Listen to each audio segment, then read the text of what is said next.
பிஸ்மில்லாஹிர் ரஹ்மானிர் ரஹீம். கண்ணியமிக்க சகோதர சகோதரிகளே, அல்லாஹ்வின் நல்லடியார்களே, அஸ்ஸலாமு அலைக்கும் வரஹ்மத்துல்லாஹி வபரகாத்துஹு. அல்ஹம்துலில்லாஹ். அல்லாஹும்ம ஸல்லி அலா முஹம்மதின் வாலா ஆலி முஹம்மதின் வபாரிக் வசல்லிம். இன்றைக்கி நம்ம பார்த்திங்கன்னா ஒரு சூறாவை தான் பார்க்க போகிறோம். ரொம்ப சின்ன சூறா தான். ஆனால் இந்த சூறாவை நீங்கள் தஹஜ்ஜுடைய நேரத்தில் ஓதி பாருங்கள். 70 முறை ஓதி முடிங்க. அது எந்த காரியமாக இருந்தாலும் சரி, உங்களுக்கு அந்த அன்னைக்கே உங்களுக்கு பதில் கிடைக்கும். நம்ம காலையில் சூரியன் உதயமாகறதுக்கு முன்னாடி தஹஜ்ஜுடைய நேரத்தில் இதை ஓதனா அந்த அன்னைக்கு சூரியன் மறையிறதுக்குள்ளேயே கூட அல்லாஹுடைய கிருபையை கொண்டு உங்களுக்கு அந்த காரியம் நடவேற்றி கொடுக்கப்படும்.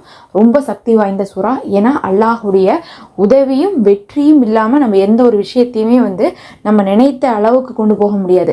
அந்த உதவியை இந்த சூறா நமக்கு கொடுக்கும். இறுதியில் அந்த வெற்றியும் நமக்கு என்ன பண்ணும், அந்த சூறாவின் மூலமாக நம்ம பெற்றுக்கொள்ளலாம். அந்த சூறா தான் சூறா நஸ்ரு. நஸ்ருனாவே உதவின்னு தான் அர்த்தம். இதா ஜா நஸ்ருல்லாஹி வல் ஃபத்ஹு, அதாவது அல்லாஹுடைய உதவியும் வெற்றியும் வரும்போது அப்போது இஸ்லாத்துக்குள்ள மக்கள்லாம் கூட்டம் கூட்டமாக நுழைந்தாங்க. அதை அல்லாஹ் என்ன பண்ணுறான், இந்த சூறாவில் சொல்கிறான். முக்கியமாக இந்த சூறாவில் அல்லாஹ் 2 விஷயத்த சொல்கிறான். அல்லாஹுடைய உதவியும் வெற்றியும் வரும்போது என்ன பண்ணுவாங்க, எல்லாருமே தீனின் பக்கம் திரும்புவாங்க. அதே மாதிரி அப்படி திரும்பக்கூடிய எல்லாருமே என்ன பண்ணும், ஃபஸப்பிஹ் பிஹம்தி ரப்பிக, அல்லாஹ்வை நீங்கள் என்ன பண்ணுங்கள், தஸ்பீக் செய்யுங்க. அதாவது அல்லாஹ்வை அதிகமாக திக்ரு செய்யுங்க, அல்லாஹ்வை புகழுங்க. அஸ்தௌஃபிருஹு இன்னவுக்கான தவ்வாபா, இன்னும் அல்லாஹ்விடத்தில் அதிகமாக மன்னிப்பு கேட்டு நீங்கள் தௌபா செய்து மீளுங்க அப்படின்னு நல்லா சொல்கிறான்.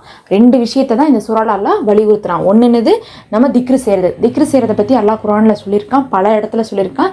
நீங்கள் என்ன பண்ணணும், என்னை காலை மாலையும் திக்ரு செய்யுங்க, ஒவ்வொரு நொடியும் என்னை நினைத்து திக்ரு செய்யுங்க. அதுக்காக தான் நான் என்ன பண்ணியிருக்கேன், உங்களை படைத்திருக்கேன்னு நல்லா சொல்கிறான். அல்லாஹ்வை நினைத்து வணங்குவதற்காகத்தான் நம்மளுடைய வாழ்க்கையே இருக்குது. ஆனால் நம்ம நினைத்து வாழ்கிறோமா அப்படின்னு கேட்டால் ஒரு பெரும் கேள்விக்குறி. லைஃப்பில் நம்ம எவ்வளவோ விஷயங்களை கேட்டுட்டு இருக்கோம். ஆனால் அல்லாஹ் நம்மளை என்ன பார்ப்பான், இவன் நம்மளை நினச்சி கூட வாழ மாட்டேங்கிறான். அப்போ இவனுக்கு எல்லாத்தையும் நம்ம கொடுத்துட்டோம்னா இவன் என்ன பண்ணுவான், நம்மளை சுத்தமாகவே நினைக்க மாட்டான். அப்போ நம்ம ஏதாவது ஒரு தேவையை வைக்கும் போது அதை தாமதப்படுத்தும் போது தான் அவன் என்ன பண்ணுறான், நம்மளை நினைக்கிறான், நம்ம பக்கம் வரோன்னு சொல்லிட்டு எல்லாம் என்ன பண்ணுறான், நம்மளுடைய தேவைகளை தாமதப்படுத்துகிறான். நீங்கள் அல்லாஹ்வை நினைத்தே வாழ்ந்தீங்கன்னா பெரும் தேவைகள், கஷ்டங்கள், துன்பங்கள், துயரங்கள் உங்களை அணுகாது. நம்ம ஆனால் எல்லா நேரமும் அல்லாஹ்வை நினைத்தே வாழ்வது கிடையாது. அதுக்காக தான் நம்ம சின்ன திக்ருகளாவது வாயில எப்போதுமே சொல்லிக்கொண்டே இருக்கணும்னு சொல்லுவாங்க. பெரியவர்கள்லாம் பார்த்தீங்கன்னா என்ன பண்ணுவாங்கன்னா, உட்காரும் போது ஒரு திக்ரு சொல்லுவாங்க, எந்திரிக்கும் போது ஒரு திக்ரு சொல்லுவாங்க, உட்காரும் போது கூட அல்லாஹ் அக்பர் அப்படின்னு சொல்லிட்டு தான் உட்காருவாங்க. ஒவ்வொரு வார்த்தையும் பார்த்தீங்கன்னா அவங்களுக்கு பிஸ்மில்லாவாக இருக்கும், சுபஹான் அல்லாவாக இருக்கும், அல்ஹம்துலில்லாவாக இருக்கும், அல்லாஹ் அக்பராக இருக்கும், லா இலாஹ இல்லல்லாவாக இருக்கும், மாஷா அல்லாஹ்வாக இருக்கும். இந்த மாதிரி திக்ருகளை சொல்லிகிட்டே இருப்பாங்க.